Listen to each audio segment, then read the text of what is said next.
Föregående avsnitt behandlade begrepp som lagom och ficka. Idag blir det om det svenska köket. Detta avsnitt kan avlyssnas på engelska och polska, eller ses med engelska undertexter. Varför vore det svenska köket utan sin traditionella fermenterade fisk? Surströmming är naturligtvis jäst sill, mycket intensiv i smak och lukt. Det beror på att man använder mindre salt, vilket gör att den jäser istället för att konserveras. Det finns många anekdoter om det, från att gräva ner burkar med surströmming i trädgården till att förbjuda att surströmming öppnas inomhus, eller att den blir ett biologiskt vapen. Att surströmmingen grävs ner är mer en anekdot, men det visar hur djupt rotat redan är i svensk kultur och tradition. Men att den öppnas utomhus är dock sant. Surströmming äts traditionellt inte heller ensam. Den serveras vanligtvis med bröd, potatis, lök och grädde. Dammsugare. Detta är kakor som har fått sitt ursprungliga namn från sin långa form, som påminner om de gamla dammsugarna på 1920-talet, då just dessa kakor blev populära.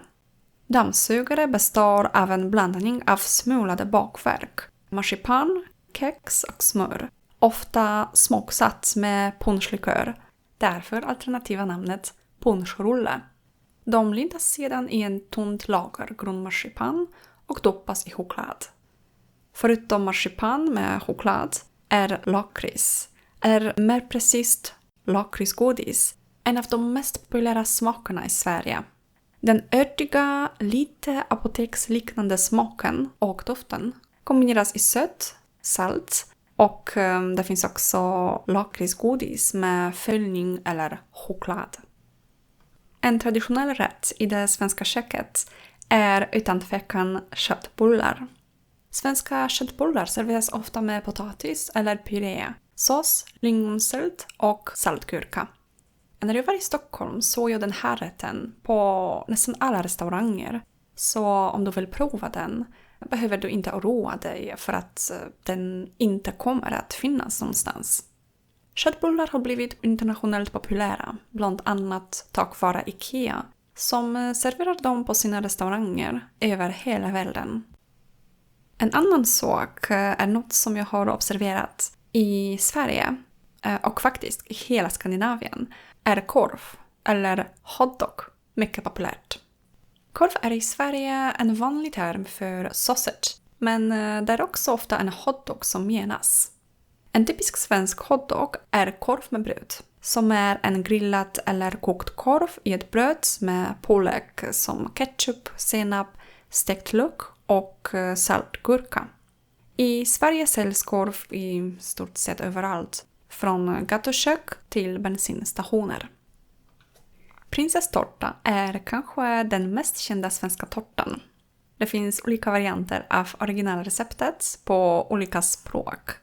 Den är relativt enkel att göra och beroende på anledning finns det olika versioner.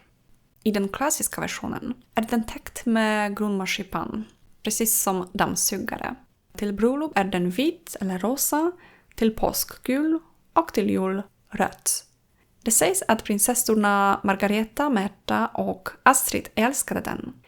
Receptet på prinsesstårtan dök upp i kokboken från deras lärare Jenny Åkerström och hette ursprungligen grundtårta.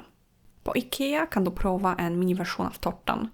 Och sista veckan i september är det prinsesstårtans vecka, initierad av Sveriges bagare och konditorer.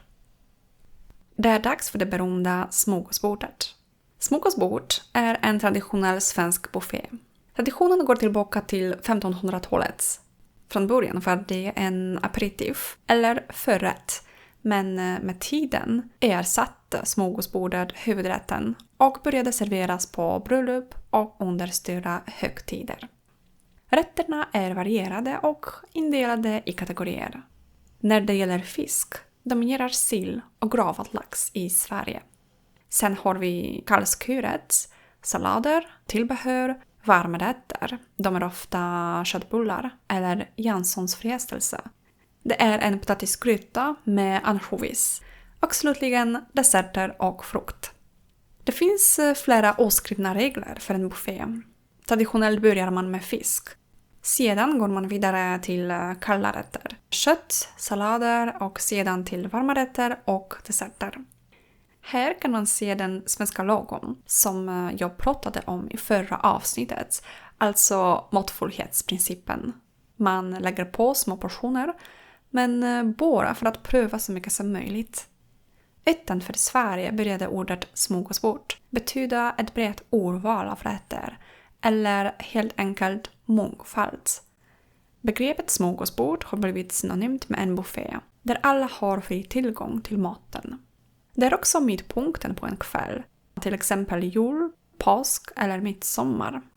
Jag kommer att berätta mer om svenska helgdagar i kommande avsnitt om Sverige. För avsnittet om det svenska köket försökte jag välja de mest representativa exemplen, de mest kända och populära svenska rätterna och sötsökarna. Surströmming, dammsugare, köttbullar, korv, prinsesstårta och smörgåsbord. Det finns förstås många fler rätter. Jag tror att det svenska köket är ganska känt i världen. Säkert smörgåsbord. Jag tror också köttbullar. Och när det gäller smaker tror jag att Sverige definitivt är lakrits. Har du provat svensk mat? Och vad tycker du om den? Eller vad skulle du vilja prova? Tack för idag. Vi hörs. Hej då!